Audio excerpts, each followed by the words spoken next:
Pining for a video game franchise to return is one thing, but sometimes we get our prayers answered in the weirdest possible ways, with video games returning to market looking completely different or under the guise of something else. So let's take a look at them. As I'm Jules, this is WhatCulture.com, and these are 8 video game comebacks we finally got with a twist. Number 8. KONKER returns for HOLOLENS. One of the most charming things about Rare's foul-mouthed mascot KONKER was that he was quite unlike anything that had come before him. Sure, he'd started his days as an extra driver likely used to pad out the selection in Diddy Kong Racing, but soon he was peeling out on his own adventure in KONKER's Bad Fur Day. Fans and critics adored the blend of platforming action and puerile humor, and the blue content ended up making KONKER a red-hot star. Problem was, though, is that Rare, for reasons entirely their own, did absolutely nothing with this poor chap after this stonker of a hit, leaving the squirrel to sit on his nuts for well over a decade. Things appeared to be on the up when Microsoft purchased Rare back in 2002, as Big M announced that they had plans for all IPs under their banner, yet nobody could have predicted that the company was going to use KONKER in order to shift their ungodly abomination known as the HOLOLENS. This shaky step into mixed reality was handled about as well as KONKER's redesign, who now went under the name of Young KONKER, but to fans, he was more commonly known as "What the hell have you done to my boy?" This sanitized and shoddy-looking iteration was routinely mocked, and thanks to the tech landing like a belly flop into a pool of rusty nails, killed Young KONKER stone dead once more. Number 7. Crash Bandicoot returns in Skylanders. So the moment that Sony unveiled the PS4 meant that fans around the world began asking some pretty serious questions, not about the console specs or backwards compatibility mind you, but a lower, guttural chant that sometimes rose at the end in a kind of quizzical tone. Crash? Crash? Crash Bandicoot? The rituals had begun. The prophecy had foretold the Orange One's return. Now, on this new console, surely Sony and whichever publisher was hot potatoing the series at the time would give us a brand new Crash Bandicoot experience, right? Well, the prophecy was correct, but not in the way that many were thinking. You see, while Crash is enjoying something of a renaissance nowadays, his first actual PS4 outing was in Skylanders as a piece of DLC. Yes, that's right, all those years waiting finally led to some of the most mediocre stages in the most mediocre expansion of the Skylanders series. Admittedly, the figures of Crash and company were pretty brilliant, but it's a wet fart experience to think that this was his return to the mainstream. Ah well, at least Toys for Bob came good on the concept of Crash years later.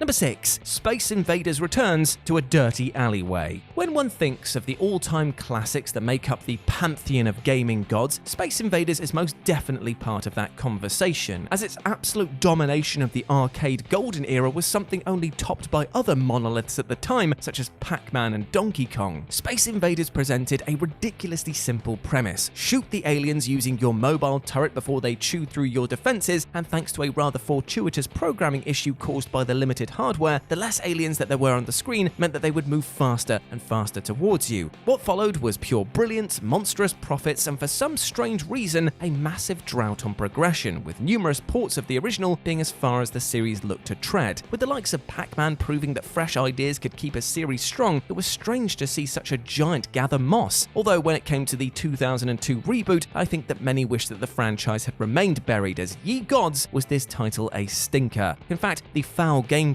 and turd-smeared aesthetics seem to have come right from the dingy alleyways that the title seemed so thoroughly obsessed with, forcing players to battle next to bin bags against an alien menace. At least the title seemed intent on realizing how destined for the skip it was with these locations.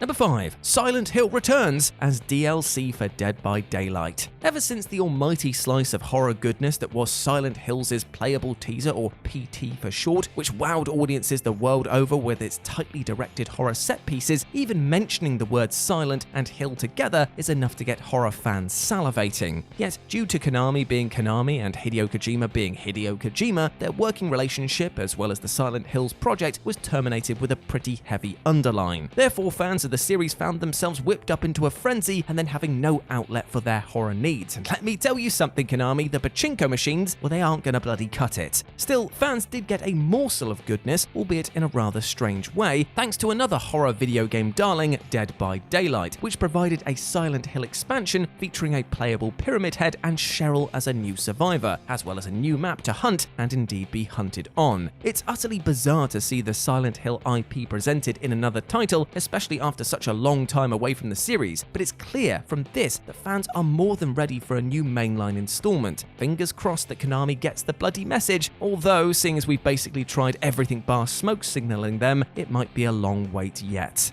Number 4. Contra returns as an isometric shooter where guns overheat. I cannot tell you the number of hours that I spent playing Contra 3 Alien Wars on the SNES with my cousin, nor the amount of fun that I had doing so, as honestly these were some of the most purest gaming experiences that I've ever had. The challenge, the relentless action, and of course the arguments over power-ups made this game so utterly exciting to play each and every time. And clearly, we weren't the only ones enamored with this franchise, as the title is renowned as being one of Konami's finest. However, that publisher name should start ringing alarm bells because, as I've already shown with Silent Hill, Konami handles their IPs with the delicacy of a surgeon trying to remove your kidneys using only steel toe-capped boots, and they absolutely kicked the piss out of this series with their glorious return to form that was Contra Rogue Core. This game truly earned its namesake, as it went completely rogue when it came to things like, the gameplay and aesthetics that fans expected to see. The isometric shooter perspective wasn't terrible per se, but unfortunately it immediately marked the title as being part of a genre with a lot of competition, and many wish that the title would have stuck to its 2D perspective as a proud reminder of its roots. Hell, thanks to the fact that your guns also overheated, titles like Dead Ops, that jokey minigame from the Call of Duty franchise, actually did this style and indeed this gameplay much better. And what does that say about your game?